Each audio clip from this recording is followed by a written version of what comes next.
Donc en attendant, simplement pour vous dire que nous avons un espace numérique au niveau inférieur. Donc quand vous aurez terminé ici, si vous avez des questions, si vous avez besoin de demandes d'informations sur les prestations de la Chambre de commerce, sur les accompagnements, n'hésitez pas à venir nous voir dès qu'on aura terminé.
Allez, il est 15h30, on va débuter. Donc bonjour à toutes et tous, bienvenue pour ce talk numérique, les 10 clés pour créer mon image digitale. Nous sommes ravis de vous accueillir aujourd'hui sur la place créative. C'est l'événement numérique que nous aurons durant l'après-midi. Nous allons rester une petite heure ensemble pour parler de transformation digitale avec nos 3 experts aujourd'hui présents. Donc je me présente, je suis David Seul, je suis conseiller à la transformation numérique de la Chambre de commerce de l'Hérault. C'est moi qui vais, on va dire, passer les plats durant cet après-midi. Donc on va débuter rapidement en faisant une petite présentation de nos 3 intervenants du jour qui vont venir se présenter chacun les uns après les autres. Fanny, je te laisse débuter. Bonjour à toutes et à tous. Alors moi je m'appelle Fanny Charler. Je travaille à mon compte depuis 2 ans maintenant. Je suis donc indépendante dans le domaine du marketing digital. Je fais aussi bien de la formation que de la prestation. Et je suis spécialisée vraiment sur la partie réseaux sociaux. C'est la branche que j'ai choisie dans le numérique et sur laquelle j'ai choisi de me spécialiser. Avant de me mettre à mon compte, j'ai travaillé en agence et j'ai travaillé également dans le programme Google Atelier Numérique en tant que formatrice. Donc c'est ce qui m'a permis de vraiment faire mes armes sur la partie marketing digital et principalement les réseaux sociaux. Et je laisse Océane. Bonjour, alors moi je suis Océane, je suis micro-influenceuse sur Instagram. J'ai le compte We Love Montpellier qui réunit 13 000 abonnés. Donc je suis sur de l'influence très locale. Je mets en avant les commerces et restaurateurs locaux pour donner des idées aux Montpelliérains et aux vacanciers. Et en parallèle, je suis aussi responsable du pôle influence dans l'agence Janvier Communication, qui propose aux entreprises des stratégies de communication globale, autant sur le web que sur le print. Voilà. Bonjour à tous, donc moi je m'appelle Michel Cater, je suis président et cofondateur de la société Ranky. Donc Ranky.io, c'est une entreprise qui accompagne d'autres entreprises, donc on est en B2B dans le référencement local. Donc on va travailler principalement, nous, la partie avis sur Google My Business. Voilà. Merci à tous les 3. Donc tu peux passer le micro à Fanny. Donc aujourd'hui l'objectif, ça va pas être de vous rappeler qu'il faut être sur Internet. Je pense qu'aujourd'hui on arrive à une ère où tout le monde sait que l'image digitale est importante pour la création d'une entreprise ou pour la vie d'une entreprise. Ce qu'on veut faire aujourd'hui avec cette conférence, c'est plutôt de vous donner des clés. C'est pour ça qu'on a appelé comme ça cette conférence. C'est vous donner quelques conseils. Des conseils sur les 3 grandes thématiques qui vont être aujourd'hui abordées, les réseaux sociaux, le marketing d'influence, le référencement local Google, pour que vous ayez des bases saines pour pouvoir débuter votre expérience sur Internet. Donc je vais laisser la main de suite à Fanny. Donc vous allez voir aujourd'hui 10 clés, mais on a un peu triché. Les 2 premières clés, on les a rassemblées ensemble parce que entre les réseaux sociaux et entre le marketing d'influence, ça se regroupe énormément. Donc Fanny et Océane vont vous faire un petit combo dessus et ensuite nous allons dérouler l'ensemble des clés et je reprendrai la main sur la 10e. Donc merci à tous et à toi Fanny. Merci David. Alors on va commencer avec la première clé ou les 2 clés en une. Peut-être que David peut passer les slides. Ça sera mieux, comme ça tout le monde sera au clair sur cette première clé. Alors moi il me semblait intéressant de rappeler que connaître son audience et définir ses objectifs, c'est vraiment la base en communication déjà, en marketing aussi. Et ça s'applique également aux réseaux sociaux. Quand on définit une stratégie pour communiquer sur les réseaux sociaux, c'est vraiment la première étape par laquelle on va passer, parce que si on ne sait pas à qui on s'adresse, ça va être très compliqué de trouver les bons messages, de trouver les bonnes formulations et d'aller toucher les personnes qui nous intéressent. Donc vraiment, je vous encourage à passer un petit peu de temps par cette première étape. C'est pas toujours évident, surtout quand on se lance, quand on a déjà un petit peu d'expérience, un petit peu de données, ça sera un petit peu plus simple. Quand on se lance, c'est plus compliqué, mais vraiment passer par cette étape de définition de votre cible, soyez au clair sur vos objectifs, c'est vraiment primordial pour ensuite dérouler toute une stratégie et définir en fait la ligne éditoriale que vous allez pouvoir mettre en place sur vos réseaux sociaux. Connaître son audience, ça veut dire quoi? Ça veut dire définir sa cible. Alors vous avez peut-être déjà fait ce travail-là. Moi, ma cible, c'est les hommes et les femmes qui ont entre 20 et 35 ans et qui habitent à Montpellier, par exemple. Ça, c'est une cible, ok. Quand je parle de connaître son audience, c'est vraiment aller plus loin, donner plus de matière et de profondeur à cette cible. Quels sont ses centres d'intérêt? Quel est son niveau de revenu? Est-ce qu'elle habite à Montpellier ou plutôt dans l'agglomération de Montpellier? Est-ce que ma cible, elle est locale ou est-ce qu'elle est nationale? Quels sont les moyens de communication qu'elle privilégie? Est-ce qu'elle est présente sur tel ou tel réseau social? C'est vraiment essayer de répondre à un maximum de questions. Et pour ça, vous pouvez utiliser un outil que vous avez peut-être déjà entendu. C'est ce qu'on appelle le persona. Est-ce que certains ont déjà, je vois, oui. Certains connaissent déjà le persona. C'est un outil qu'on utilise en marketing et qui nous permet vraiment de dresser comme un portrait robot en fait de notre cible. On va lui donner un maximum de caractéristiques. On va imaginer que c'est une personne en fait. On peut se baser sur nos clients, mais il ne faut pas que ce soit un client réel. Ça va plutôt être notre client type en fait. Et on va essayer de presque raconter une histoire en fait autour de ce persona, et ça va être notre base pour construire ensuite notre communication. Si je sais que mon persona il est intéressé par tel ou tel sujet, je vais pouvoir certainement lui proposer ces sujets-là dans ma communication sur les réseaux sociaux, et c'est quelque chose qui va lui parler, c'est quelque chose qui va lui plaire, et c'est quelque chose qui va lui donner envie de me suivre et de me suivre sur le long terme. Parce que avoir beaucoup d'abonnés, avoir beaucoup de vues sur les réseaux sociaux, c'est bien, mais ce qui va nous intéresser le plus, et c'est un point vraiment à retenir, c'est l'engagement.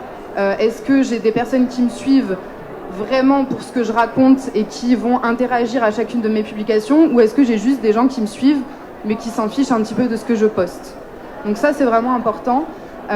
Et ensuite, définir ses objectifs. Pourquoi? Eh bien, tout simplement pour pas aller sur les réseaux sociaux comme ça au hasard. Essayez vraiment de savoir pourquoi vous allez sur les réseaux sociaux. Qu'est-ce que vous attendez en fait de ces plateformes-là? Quels sont vos objectifs déjà globalement pour votre entreprise? Quels sont vos objectifs commerciaux? Et en quoi les réseaux sociaux vont pouvoir servir ces objectifs-là? On peut aller sur les réseaux sociaux pour augmenter ses ventes, mais on peut aussi aller sur les réseaux sociaux pour être à l'écoute de nos clients et de nos prospects, savoir un petit peu ce qui se dit sur nous, pour faire de la veille, pour construire son image de marque, améliorer son image de marque, pour construire une communauté. Il y a vraiment beaucoup d'objectifs qu'on va pouvoir poursuivre en allant communiquer sur les réseaux sociaux et essayer de savoir, vous, qu'est-ce qui vous intéresse et qu'est-ce que vous avez envie d'atteindre, parce que sinon vous risquez de pas trop savoir finalement à quoi vous servent vos réseaux sociaux, à quoi ils servent à votre entreprise. Donc essayez de définir des objectifs qui soient précis, que vous pouvez mesurer aussi dans le temps. J'aimerais augmenter mes ventes de 20% sur l'année 2022 par exemple, grâce aux réseaux sociaux, ok. C'est ce qui va me permettre de pouvoir le suivre aussi, d'avoir des indicateurs qui vont me dire est-ce que j'ai rempli mon objectif ou pas, et de pouvoir ensuite peut-être aller sur des objectifs un petit peu plus conséquents.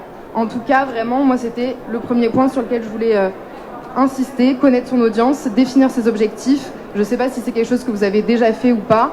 Si vous l'avez fait pour votre stratégie globale, ça va vous aider pour votre stratégie sur les réseaux sociaux, mais n'hésitez pas à passer un petit peu de temps sur ces étapes-là. Je laisse Océane compléter sur cette première clé. a été plutôt très précise et claire. Ces objectifs et ces cibles vont être forcément efficaces et utilisables pour toutes vos stratégies de communication, et notamment votre stratégie de communication en marketing d'influence, parce que selon votre cible, vous n'allez pas aller cibler le même influenceur. Si vous avez des objectifs locaux, ça sert à rien d'aller chercher un influenceur qui a 1 million d'abonnés, parce que lui, sa communauté va être très étendue en France, en Europe. Si vous avez une boutique à Montpellier ou un restaurant, vous n'avez aucun intérêt à aller toucher ce million d'abonnés. Par contre, si vous touchez un influenceur qui a une communauté localisée, là, vous allez avoir un impact. Ces personnes-là qui suivent cet influenceur vont potentiellement pouvoir venir. Et là, vous allez augmenter vos nombres de visites dans votre magasin ou dans votre restaurant. Voilà. J'ai pas plus à préciser, je développerai après. Ok, pour cette première clé, je ne sais pas s'il y a des questions, peut-être une ou deux questions, où on passe à la suite. Bon, si vous avez des questions, n'hésitez pas aussi à venir nous voir après la conférence. La troisième clé que je voulais donner, et le point qui me paraissait important aussi à évoquer cet après-midi, c'est le fait de s'approprier les codes des réseaux sociaux. Ça peut paraître assez basique, assez évident comme conseil, mais là aussi c'est quelque chose à mettre en place, surtout si vous connaissez pas très bien les réseaux sociaux, ou peut-être que vous en connaissez certains, mais chaque réseau social a ses particularités, ses spécificités, son audience aussi, son type de contenu. Donc vraiment essayer aussi d'aller regarder un petit peu ce qui se passe, quelle est la différence entre un réseau comme Snapchat et un réseau comme Facebook, ou la différence entre un Instagram et un LinkedIn. C'est des réseaux sociaux. S'ils étaient tous pareils, il n'y en aurait qu'un. S'il y en a autant, c'est qu'ils ont chacun leur particularité. Donc, essayez d'aller regarder un petit peu comment ça se passe, quels sont les codes de communication sur chacun des réseaux. On a un vocabulaire qui est spécifique au monde des réseaux sociaux et un vocabulaire qui va être unique pour chacun des réseaux sociaux. Par exemple, sur Twitter, on va parler de tweets, de retweets, de follow. Sur Instagram, on voit beaucoup les hashtags, sur Twitter aussi, mais on ne les voit pas sur Facebook, par exemple. Tous ces petits codes propres à chacun des réseaux, il faut vraiment se les approprier pour ensuite pouvoir communiquer de la bonne manière et proposer une communication qui soit adaptée en fait au réseau social en question. Si je vais faire un post avec 15 hashtags sur Facebook, c'est peut-être pas l'idéal, parce que sur Facebook, finalement, les hashtags, on les utilise pas, alors que sur Instagram, c'est la base, sur Twitter, c'est la base. Si j'utilise pas le bon vocabulaire, on parle sur les réseaux sociaux de likes, de partage, on va parler d'abonnés, de followers, tout ce vocabulaire-là, il faut essayer de le maîtriser au maximum et l'utiliser dans sa communication sur les réseaux sociaux. Parce que si vous utilisez d'autres termes pour demander des actions à vos abonnés, ils risquent de ne pas vous comprendre. Si vous utilisez, par exemple, aimer notre publication plutôt que liker notre publication, vous allez être un petit peu à côté du réel vocabulaire qu'on va employer sur les réseaux sociaux. Et pour terminer sur cette clé, s'approprier les codes des réseaux sociaux, ça peut être tout simplement au lieu de vous précipiter en créant directement un compte ou une page pour votre entreprise, essayez peut-être de vous créer vous-même un compte pour vous, pour aller regarder un petit peu ce qui se fait. Par exemple, je sais pas, ça serait dommage d'aller se lancer sur Instagram et de ne pas savoir que en ce moment le format en vogue sur Instagram, c'est les Reels qui viennent d'arriver, ou en tout cas ça fait assez peu de temps qu'ils sont là. Tout ça, il faut bien l'avoir en tête, bien le suivre pour être en fait tout simplement en phase avec la communication qui se fait sur chacun des réseaux. Donc essayez d'aller regarder ce qui se fait sur Instagram toujours. Qu'est-ce qui va se partager plutôt en story, qu'est-ce qui va plutôt se partager en publication dans le feed, quel type de publication ont l'air de faire interagir ou réagir les utilisateurs. Essayez d'aller observer un petit peu tout ça pour vous imprégner en fait de ces codes et ensuite les appliquer vous à votre communication. Vous n'allez pas pouvoir le faire sur tous les réseaux, vous n'allez pas pouvoir communiquer d'ailleurs sur tous les réseaux, ça prendrait trop de temps. Il vaut mieux se concentrer sur un réseau social et bien le connaître, bien se l'approprier, plutôt que d'essayer d'aller communiquer un petit peu partout à la fois. Et quatrième clé, je parle vite, non? Ça va? On est dans les temps, bon, tout va bien. Le quatrième point, enfin mon troisième point sur lequel je voulais insister aussi, c'est la qualité du contenu plutôt que la quantité. Alors c'est quelque chose qu'on n'aurait pas forcément dit il y a quelques années encore. Et d'ailleurs en référencement ça peut être aussi quelque chose qu'on va conseiller. On a tendance en fait à penser que plus on va publier et plus on va être visible. Mais aujourd'hui ça marche pas comme ça et ça peut pas, si on regarde un petit peu comment fonctionnent les réseaux, ça peut pas fonctionner comme ça. On pourrait pas voir en fait tout le contenu qu'on nous met à disposition sur chacun des réseaux sociaux. Donc il y a des algorithmes derrière chaque plateforme qui vont un petit peu régir en fait la diffusion du contenu et ces algorithmes-là, ils fonctionnent de manière différente pour chacun des réseaux et il faut un petit peu les connaître là aussi pour comprendre que la qualité elle va être plus importante que la quantité. Sur Facebook par exemple, il y a des entreprises des fois ou des professionnels qui me disent moi je publie 5 fois par semaine mais je comprends pas, mes posts ils sont pas vus, ils sont pas visibles, j'ai pas d'interaction. En fait 5 fois par semaine c'est beaucoup trop déjà pour l'algorithme, il va pas pouvoir mettre en avant 5 publications dans la semaine pour notre page. Ça peut être trop aussi pour les personnes qui nous suivent, on risque au bout d'un moment d'étouffer, on n'est pas la seule page Facebook que les gens suivent, donc si on publie trop on va étouffer aussi notre audience et en plus plus on va publier et moins notre contenu il sera de qualité, à moins qu'on ait des ressources illimitées, un temps illimité pour se consacrer à ça, mais généralement quand on se lance, quand on crée son entreprise c'est pas le cas. Il vaut mieux passer plus de temps sur un post et poster qu'une fois par semaine plutôt que se dire on m'a dit qu'il fallait poster donc vas-y je poste et j'ai pas grand chose à raconter mais j'y vais quand même. En plus de ça, plus vous allez vouloir poster vite, souvent, et plus vous risquez au bout d'un moment de vous-même perdre en énergie en fait. Si je raconte tout ce que j'ai à raconter sur les 2 premiers mois de ma présence sur les réseaux sociaux, au bout de 2 mois, je risque d'être un petit peu essoufflée et de me dire maintenant j'ai plus rien à raconter donc j'arrête et peut-être que dans 2 mois j'aurai de nouveau des choses à raconter et j'y retournerai. Ça c'est vraiment la chose à ne pas faire du tout sur les réseaux sociaux. Il vaut mieux privilégier la régularité, donc il vaut mieux poster qu'une fois par semaine et tenir dans le temps plutôt que poster 5 fois par semaine et s'arrêter au bout de 3 semaines parce qu'on n'a plus la possibilité de continuer.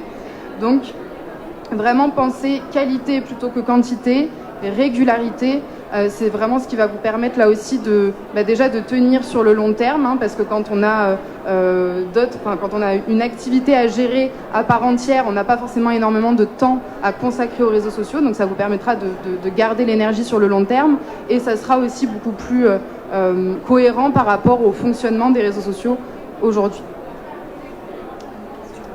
Une question. Je vous remercie. Donc si vous avez des questions, n'hésitez pas à lever la main. On va peut-être les prendre à chaque fois qu'on va finir une des grandes parties.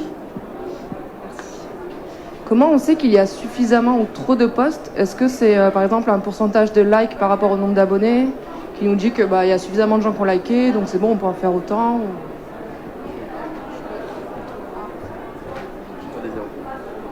Alors la question du coup c'était comment on sait en fait si on est sur le bon ratio de posts. Alors un des indicateurs qui pourrait nous montrer qu'on poste trop par exemple, ça va être la portée de nos publications. Si on voit qu'on a de moins en moins de portée, c'est peut-être parce que l'algorithme va nous mettre moins en avant. Et un autre indicateur, ça pourrait être le fait qu'on ait de moins en moins d'interactions ou de plus en plus de désabonnements. Si on remarque qu'il y a une semaine où on a plus posté que d'habitude et qu'on a une vague de désabonnements, c'est un indicateur qui montre que peut-être que c'est trop. Pas forcément que ce qu'on poste c'est pas bien, mais c'est trop et les personnes sont étouffées par la quantité de contenu qu'on va poster. Moi je sais qu'à titre perso ça m'est déjà arrivé plusieurs fois de me désabonner de compte Instagram parce que même si c'était intéressant, c'était trop en fait, trop de contenu. Je pense que on ressent un petit peu tout ça de plus en plus, ça va de plus en plus vite, on est submergé en fait de contenu dans tous les sens, de publicité, de messages dans tous les sens sur internet. Donc essayez de penser à ça. Et ensuite, pour trouver le bon rythme, je dirais qu'il faut regarder en fonction du réseau. Hein. Par exemple, sur Facebook, Instagram, on va poster peut-être 2-3 fois par semaine ou même moins, et ça peut fonctionner. Sur Twitter, il faut poster un peu plus. Twitter, c'est un réseau social qui va très vite, donc si on tweet qu'une fois par semaine, là, on va être complètement noyé dans la masse. Donc ça dépend du réseau, mais c'est surtout à vous, en fait, de trouver votre rythme en fonction du temps que vous avez à consacrer et le rythme qui sera le bon, c'est le rythme qui vous permettra de faire des posts de qualité à chaque fois. Quand je dis qualité, c'est un post qu'on n'a pas déjà vu et revu plein de fois sur les réseaux sociaux. C'est un post qui a une forte valeur ajoutée pour notre audience, qui est adapté. C'est pour ça que je parlais en première clé de l'importance de bien connaître son audience. Donc c'est un post qui va réunir en fait tous ces critères-là. Je ne sais pas si j'ai bien répondu. Ok. Je ne sais pas s'il y a d'autres questions ou si on passe à la prochaine partie dès maintenant. 1, 2, 3, on est bon. Donc avec Océane, on va partir sur le marketing d'influence. Donc peut-être avant de partir sur les clés, peut-être nous rappeler ce qu'est le marketing d'influence, puisque c'est des pratiques marketing qui sont assez récentes aujourd'hui, qui ne sont pas nécessairement encore bien acquises. Donc Océane, peut-être d'abord 2 petits mots sur ce qu'est le marketing d'influence, et on est parti. Alors, le marketing d'influence, c'est le fait de faire appel à des influenceurs pour promouvoir votre marque. Donc, le marketing d'influence peut prendre plusieurs formes. Ça peut être des postes qui sont rémunérés. Ça peut être des collaborations qui sont gratuites via des partenariats en nature. Donc, on invite un influenceur à venir et en échange, il fera une publication de son souhait. Après, il y a plusieurs niveaux d'influenceurs. Donc, je vais démarrer ma partie 1 parce qu'en fait, c'est inclus dedans. Du coup, une fois qu'on a bien déterminé ses objectifs et ses cibles, ça va nous aider considérablement à choisir ces influenceurs. Donc déjà, on peut choisir ces influenceurs en fonction de la taille de son audience et implicitement du coup de votre budget. Parce que selon la taille de l'audience de l'influenceur, il n'aura pas le même coût. Donc, on a en premier lieu les nano-influenceurs qui ont des communautés inférieures à 10 000 abonnés. Donc ce sont des influenceurs qui sont très intéressants parce que c'est un peu monsieur et madame tout le monde. Ils s'adressent à leur communauté comme à des amis et ils ont un capital confiance qui est très très important. Donc eux, quand on est une petite marque, c'est très intéressant d'aller les chercher parce qu'ils vont avoir un vrai impact sur les personnes qui vont les lire.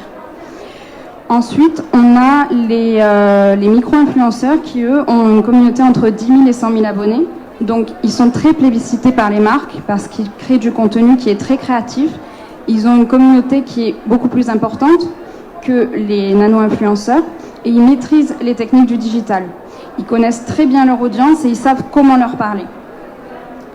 Certains micro-influenceurs demandent des rémunérations mais qui sont tout à fait accessibles. Donc pour une petite entreprise, c'est un budget qui est tout à fait possible dans le budget publicitaire et ce sera bien moins coûteux qu'une publicité en ligne ou une affiche, la publicité traditionnelle. Pardon, je reprends le fil. Voilà, je voulais aussi vous dire qu'il ne faut pas regarder que le nombre d'abonnés. Il y a aussi le taux d'engagement qui est très très important. C'est-à-dire vérifier toujours s'il y a beaucoup de commentaires sous les posts, s'il y a des likes. S'il n'y a pas de retour, il est possible que l'influenceur ne vous rapporte rien en termes de visibilité. Ou alors qu'il ait acheté aussi des abonnés. En fonction de la plateforme que vous allez choisir aussi, vous n'aurez pas le même impact. En fonction aussi de votre cible. Si vous souhaitez toucher par exemple des adolescents, ne négligez pas aujourd'hui TikTok, qui est le réseau très en vogue et qui cartonne tout simplement. Si vous souhaitez toucher des professionnels, essayez peut-être de toucher LinkedIn. Facebook, les influenceurs sont beaucoup moins actifs. Vous en trouverez beaucoup sur Instagram forcément, c'est là où ils sont nés, et sur YouTube. Vous avez ensuite les macro-influenceurs, eux ils ont entre 100 000 et 500 000 abonnés. Ce sont des influenceurs qui sont plus difficiles à atteindre, qui demandent un budget plus important, mais qui sont très intéressants parce que c'est leur métier. Donc ils savent exactement comment communiquer, à quel moment, et être force de proposition pour parfois vous proposer des campagnes qui peuvent être créatives. Et ensuite, on a les méga influenceurs dont je parlais tout à l'heure, qui sont au-delà de 500 000 abonnés. Et là, c'est souvent des célébrités, que ce soit des sportifs, des acteurs, des gens qui sont passés à la télévision. Donc, ça va se jouer en fonction de votre budget, de votre objectif de visibilité, mais aussi en fonction de vos valeurs. Donc, il faut bien choisir votre influenceur en fonction de votre image et de ce que vous voulez dégager. Il ne faut surtout pas que vous choisissiez un influenceur juste parce qu'il est beaucoup vu. Il faut vraiment le choisir parce qu'il partage quelque chose avec vous, qu'il aime votre entreprise, votre produit. Il faut vous assurer qu'il a essayé ce que vous proposez et qu'il a un vrai capital sympathie pour votre marque. Parce que plus il va être convaincu, plus il va être convaincant pour son audience, et son audience pourra se transformer beaucoup plus facilement en client pour vous. Donc je pense que j'ai fini mon deuxième point. Je ne sais pas si vous avez des questions, si j'ai été claire. Je parle un peu vite. Et du coup, je vais passer à mon troisième point. Bien cadrer les collaborations. Donc, quelle que soit la taille de l'audience de votre influenceur, pensez toujours à contractualiser. Donc, le mieux, c'est de tout mettre dans votre contrat. Ce que vous voulez en termes de visibilité. Donc, si vous voulez 3 stories, vous mettez à l'influenceur que vous voulez 3 stories, un post, et vous êtes clair sur ce que vous lui rapportez. Donc, que ça soit en nature ou en rémunération. Plus vous allez être clair, plus vous allez éviter les déconvenus, que ce soit d'un parti comme de l'autre.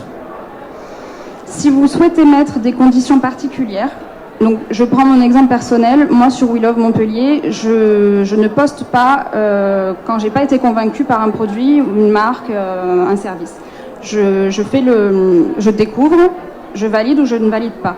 Et après ça, je choisis de poster ou non. En l'occurrence, on ne me propose jamais de contrat à moi. Donc en fait, c'est très au feeling parce que c'est une communication qui est locale. Par contre, en tant que professionnel de la communication, moi, quand je m'adresse à des influenceurs, je cadre toujours. Au moins, personne n'est déçu. Et vous pouvez rajouter des clauses. Si l'influenceur n'a pas aimé votre service, que la collaboration est annulée. Sinon, il peut poster et dire à quel point il n'a pas été content. Ça, ce serait dommage. Voilà. Après, j'aurais tendance à vous conseiller aussi de privilégier la collaboration sur le long terme. Ne faites pas des campagnes one-shot par-ci, par-là. Essayez d'avoir une relation de confiance avec votre influenceur. En choisir 4, 5, 6, que vous consultez régulièrement. Et plus vous allez développer cette relation avec lui, plus spontanément, il pourra partager des contenus sur vous sans même vous avoir consulté avant. Spontanément, il mettra une petite story, un petit post, ou alors il sera force de proposition pour vous proposer de nouvelles collaborations. Ça peut être des jeux concours, ça peut être qu'il fasse venir d'autres influenceurs, il va peut-être faire le travail pour vous, juste parce qu'il aura un vrai capital sympathie pour votre marque.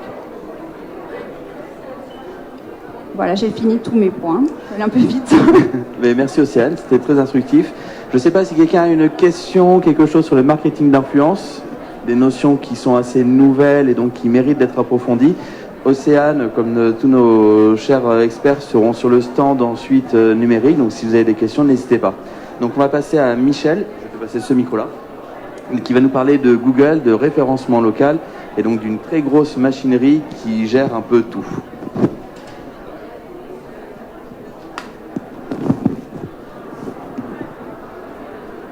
Merci David. Alors cette partie s'adresse plus particulièrement aux personnes qui ont ou qui ont l'envie de monter un business physique, vu qu'on va travailler la partie référencement local. Alors dans référencement local, il y a référencement et il y a local. Donc local, on va essayer de travailler sur une zone de chalandise qui est assez finalement pas très étendue. Si aujourd'hui votre business c'est de la vente en ligne, le référencement local ne va pas vous apporter beaucoup. Vous travaillez sur zone de chalandise, toute la France.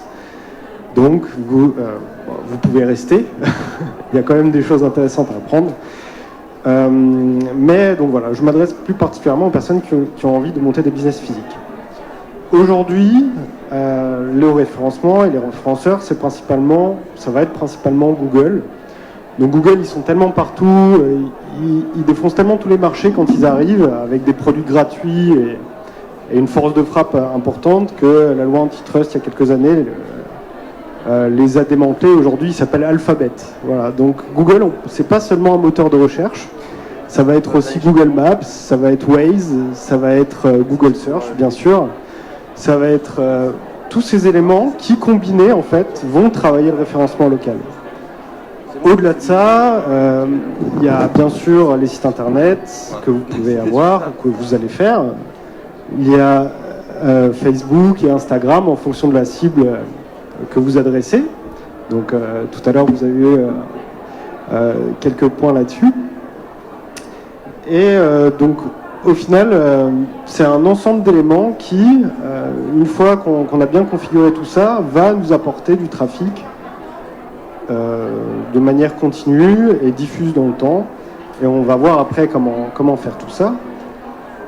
Et donc, pour reprendre mon point, je vais juste voir sur le dossier. Voilà, donc globalement, il y a deux approches en fait qui sont contradictoires dans le référencement local. Il y a l'approche qui est passive et l'approche active. Donc l'approche active, c'est tout ce qu'on a vu tout à l'heure. Donc ça va être comment je vais aller chercher et démarcher des gens, que ce soit via les réseaux ou via des campagnes marketing, de la publicité, de l'ads. Donc toutes ces choses qui sont finalement payantes et assez coûteuses et qui nous rendent très vite dépendants d'acteurs et de tierces personnes. Et l'approche passive, et qui est celle qu'on va étudier dans le prochain point, qui est finalement comment faire pour avoir un maximum de trafic gratuitement en menant juste quelques petites actions par-ci par-là à des moments clés pour améliorer son référencement, tout simplement. Donc on va passer sur la prochaine clé qui est l'approche passive. Alors, quand on monte un business, le premier truc qu'on doit faire, c'est ce que je disais tout à l'heure à quelqu'un que je venais de rencontrer, c'est on a son cabis, on a son local, on va tout de suite faire sa fiche Google My Business, on va tout de suite faire sa page Facebook, on va tout de suite faire en fait tout ce qui est référenceur. Donc on va aller donner les informations aux référenceurs. Les référenceurs, en fait, on a tous un contrat social avec eux qui est on leur donne tout le temps des informations. Donc on va leur donner des informations de localisation, on va leur donner des informations sur ce qu'on aime faire, sur ce qu'on apprécie, qu'est-ce qu'on like, etc. Toute la partie réseaux sociaux. Google, 76% des téléphones en France tournent sous Android, donc ils savent absolument tout ce que vous faites. Et le contrat social, c'est quoi finalement? Pourquoi est-ce qu'on accepte tout ça? C'est parce qu'en contrepartie, on a des recherches qui sont en fait super efficaces. Parce que moi, si j'adore par exemple les micro-brasseries, j'adore la bière artisanale, si je vais taper simplement brasserie dans Google, eh bien il va me sortir tout de suite ce que j'aime. Parce que je vais avoir un taux d'affinité très important avec les micro-brasseries. Donc il va tout de suite me proposer la Barbotte à Montpellier ou ce genre d'établissement. Mais voilà, donc on a tous un contrat social avec eux. Maintenant, ce qui est important pour eux, c'est de mettre en relation du coup ces personnes-là qui cherchent des éléments très précis avec votre business. Donc comment est-ce que vous voulez que Google vous envoie des gens si vous ne dites pas à Google ce que vous faites en tant que business? Parce que autant en tant que particulier, il sait très bien ce que vous faites, autant en tant que business, son métier, c'est pas forcément d'aller chercher l'info, vu qu'il préfère vous vendre de la pub. Donc il faut l'accompagner dans cette démarche, et c'est ce qu'on fait dans l'approche passive. Donc premier truc à faire, on fait sa fiche Google My Business, on fait un petit site internet sur Google My Business, c'est très vite fait, une fois qu'on a mis toutes ces informations dessus, il y a un bouton créer un site web, vous verrez c'est hyper ludique, c'est vachement bien fait, et toutes les informations que vous avez rentrées dans votre fiche info vont automatiquement créer un site web avec des images, des avis Google qui vont apparaître, et vous allez pouvoir incrémenter avec par exemple votre liste de produits, quelques mots-clés, quelques paragraphes qui présentent votre entreprise. Ça suffit, pas besoin d'aller plus loin au début. J'ai vu pas mal de commerçants arriver à de très bons résultats avec juste un site Google My Business. Donc une fois qu'on a fait ça, on fait une petite page Facebook par exemple, ou Instagram en fonction de l'audience qu'on veut target. Et on va essayer d'incrémenter régulièrement des données par rapport à ça. Aussi, sur Google My Business, on a la possibilité, dans le parcours client, de rajouter des options pour le client. Donc le parcours client, il se définit par un besoin, une recherche, une sélection et un achat. Dans la partie recherche et sélection, en fait, on va pouvoir intervenir dans ces deux parties-là. La partie recherche, c'est simplement donner les infos au référenceur, donc c'est ce que j'ai dit tout à l'heure. Et la partie sélection, ça va être quelle image je renvoie. Est-ce que j'ai des bons avis sur Google? Est-ce que j'ai des images de mes produits? Est-ce que quand on va sur mon site internet ou sur ma page Facebook, eh bien on voit tout de suite ce que je fais? Est-ce que c'est facile de comprendre? Donc se remettre un petit peu dans le parcours utilisateur, essayer de se rappeler que nous aussi on est des clients et se mettre à la place d'un client et de voir si c'est cohérent ou pas dans l'ensemble.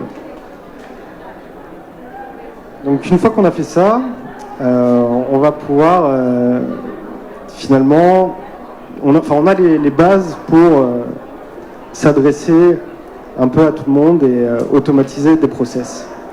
Donc ça c'est le prochain point. Alors, avant de passer au prochain point, j'avais peut-être juste une petite question. Donc là, on a parlé pas mal de Google My Business. Qui parmi vous connaissait Google My Business? Levez la main, s'il vous plaît. Qui parmi vous a déjà, s'il a déjà une entreprise, fait sa fiche Google My Business? Donc déjà quelques-uns. Donc voilà, c'est quelque chose qui est assez important en termes de référencement local et c'est quelque chose qu'il ne faut surtout pas laisser de côté. C'est totalement gratuit aujourd'hui. Ce sont des options importantes pour vous faire connaître sur votre cible locale. Excuse-moi, donc prochain point. Il n'y a pas de souci. Tous ceux qui ne l'ont pas fait, j'espère que ce soir, vous le ferez. Vous pourrez retrouver Michel juste après sur l'espace numérique à l'étage en dessous si vous avez d'autres questions à lui poser. Est-ce que quelqu'un a une question d'ailleurs dès maintenant? Si je peux y répondre, il n'y a pas de problème. Ce sont des gens timides, donc on va attendre qu'ils soient à l'écart en bas pour poser des questions, j'ai l'impression. Ok, donc alors c'est une épreuve d'endurance finalement, cette histoire d'approche passive. Le plus gros du travail a été fait maintenant, vous avez créé votre entreprise, vous avez fait tout ce qu'il fallait faire, et maintenant, pour travailler le référencement sur le long terme, il va falloir mener quelques actions. Alors finalement, il n'y a pas grand-chose à faire, parce que comme on voit dans cet agora, pas beaucoup de gens s'y intéressent. Donc en fait, il suffit de mener juste quelques actions pour exploser les compteurs. Moi, j'ai vu ça chez beaucoup de clients qui finalement s'y intéressaient pas forcément. Je leur ai dit, non mais attendez, faites juste quelques actions sur vos avis, sur vos photos, sur Google Maps, et vous allez voir, dans 3 mois, vous aurez 40% de trafic en plus. Et bon, forcément, je dis ça, personne ne me croit. Et au bout de 3 mois, je peux vous dire qu'ils demandent aux clients de laisser des avis et de mettre des photos, en fait, tout simplement sur la fiche Google. Donc, c'est tout bête. Hein. Par exemple, vous êtes restaurateur, votre client, vous lui ramenez une assiette qui est bien présentée, vous lui dites, écoutez, si vous avez un peu de temps, n'hésitez pas à mettre une photo du plat sur Google Maps et je vous offre un café. Tout bête. Et donc il y a une chaîne qui fait ça, qui s'appelle Big Fernand, où ils ont beaucoup de photos de burgers sur leur Google Maps. Et donc ça permet de travailler le référencement. Globalement, ce qu'il faut retenir, c'est que le référencement local, c'est un ensemble de facteurs. Donc ça ne va pas être uniquement les avis ou uniquement le site internet qui va jouer, mais c'est comment est-ce qu'on va créer des points d'interaction forts. Comment est-ce que je vais pouvoir générer 1000 interactions sur ma fiche Google My Business tous les mois, minimum, pour qu'en fait Google se dise, attendez, cette fiche Google My Business, quand les gens recherchent ce terme et tombent sur ce résultat, ils sont contents, vu qu'il y a beaucoup d'interactions dessus. Et en fait, plus on va créer d'interactions, plus on va avoir de l'interaction. C'est un peu l'effet boule de neige qu'il faut amorcer au début, et une fois que vous êtes lancé et ça va aller tout seul. Globalement, pour tout ce qui est avis, photos, posts, que ce soit sur Facebook, sur Google ou Instagram, il existe des outils pour automatiser. Donc je vous encourage à vous renseigner sur ces sujets-là, parce que vous allez économiser beaucoup de temps et les résultats vont être vraiment probants, parce que il y a une histoire en fait de durée, sur combien de temps est-ce que je suis capable de générer un petit peu d'interaction pour démarrer la machine. Et il faut avoir de la récurrence en fait. Voilà. Écoute David, je crois que j'ai terminé mon 3e point. Ok, parfait. Ah, nous avons une question. Je vais faire le jeune. Bonjour. Donc j'ai une question. Donc quand on a une boutique en ligne et pas une boutique physique, Google My Business, ça sert à rien ou faut quand même faire une fiche? Alors, ça sert jamais à rien. Oui, enfin, est-ce qu'on doit le faire? Est-ce que c'est mieux? Est-ce que ça... Donc la question c'était, j'ai une boutique en ligne, est-ce que ça vaut le coup que je fasse quand même une fiche Google My Business? Alors, non, ça ne sert pas à rien. Après, est-ce que vous vendez principalement à Montpellier? Non. Non. Partout.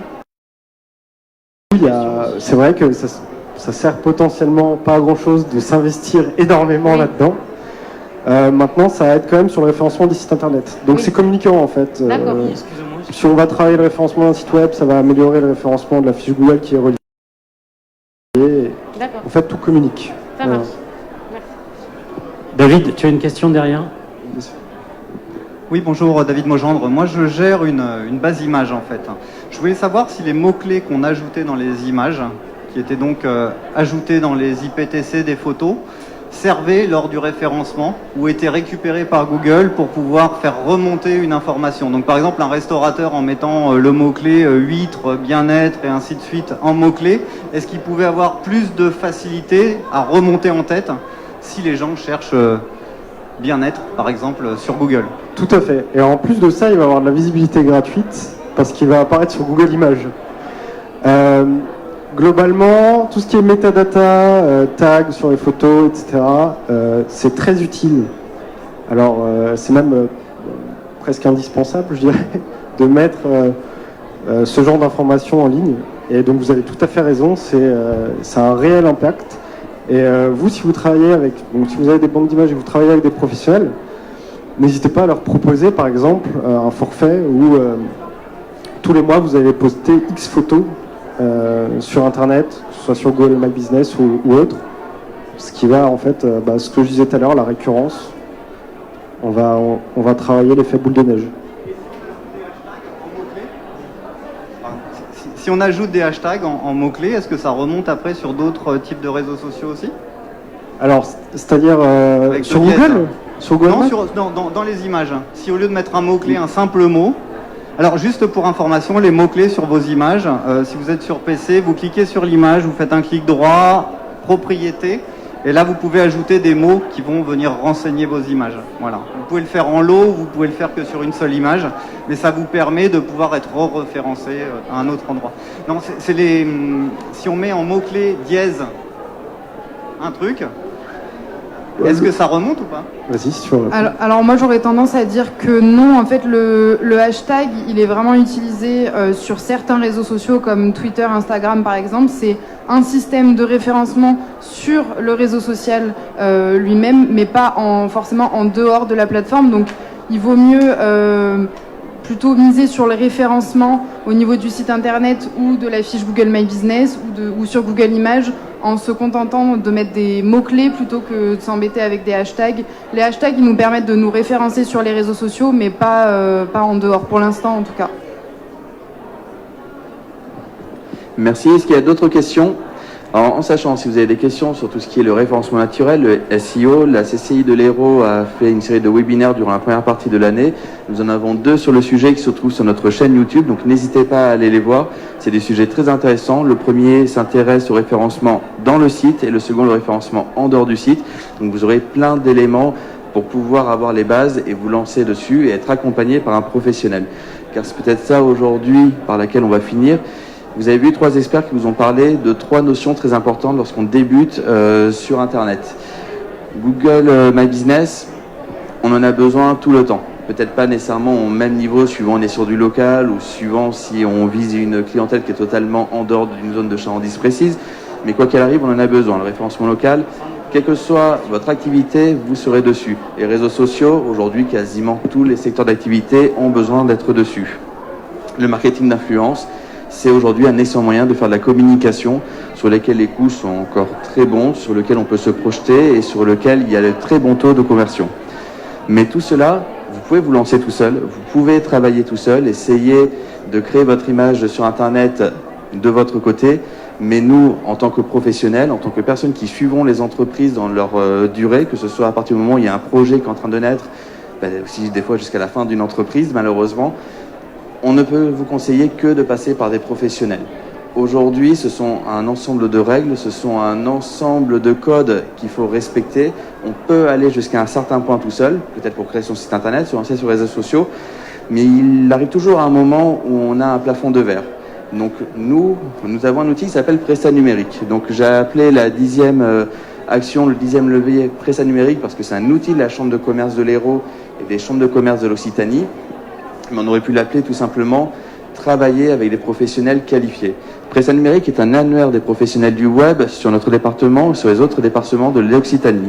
C'est des domaines de compétences que nous avons référencés, des professionnels que nous avons référencés et auxquels vous pouvez faire appel pour vos différents projets. Vous avez un projet de création de site internet, vous avez un projet de community management, vous voulez faire appel à un influenceur, vous avez des professionnels qui vont pouvoir vous accompagner, qui vont pouvoir vous donner les bonnes pratiques, qui vont pouvoir vraiment vous permettre de maximiser cette action que vous voulez lancer. Aujourd'hui, ce qui est important, c'est ce qu'on appelle le ROI, pour retour sur investissement. Toute somme que vous devez investir doit vous permettre d'obtenir quelque chose derrière. Si vous faites les choses tout seul, peut-être que les sommes à investir seront moins importantes, mais les retours sur investissement le seront aussi beaucoup moins. C'est pour ça qu'il ne faut pas hésiter. Souvent, quand on se lance, on est une micro-entreprise, on a des budgets qui sont faibles, on peut se dire, c'est compliqué de remettre de l'argent dans des actions de communication, dans des actions de marketing. Mais pourtant, vous verrez que le retour sur investissement est beaucoup plus important quand on agit de la sorte. Donc c'est pour ça. Si vous voulez vraiment vous lancer dans vos projets, déjà sachez que vous pouvez passer par la Chambre de commerce de l'Hérault. On a des conseillers numériques, moi en l'occurrence. Nous avons des conseillers à la création d'entreprise qui vont pouvoir aussi vous accompagner sur la partie marketing. C'est gratuit aujourd'hui. On va vous conseiller, on va faire de la sensibilisation et on va aussi vous permettre d'aller vers des professionnels qualifiés qui pourront vraiment vous apporter un plus sur vos projets. Donc voilà, prestanumérique.fr, c'est notre plateforme. Nos 3 experts du jour sont référencés dessus. Vous en aurez aussi d'autres et on peut vous accompagner pour mener l'ensemble de vos projets. Et avec ça, nous avons fait le tour de nos 10 clés. Donc je ne sais pas s'il y a encore des questions. Si vous avez des questions pour nos intervenants, si vous voulez nous voir quand nous serons sur l'étage en dessous. Je vois que nous avions énormément de monde. Merci à vous parce que je crois que nous étions à la conférence où il y avait le plus de monde aujourd'hui. Donc le numérique est un sujet qui fonctionne énormément, donc nous sommes très contents. Merci à mes 3 intervenants, Fanny, Océane et Michel. Vous pouvez les applaudir.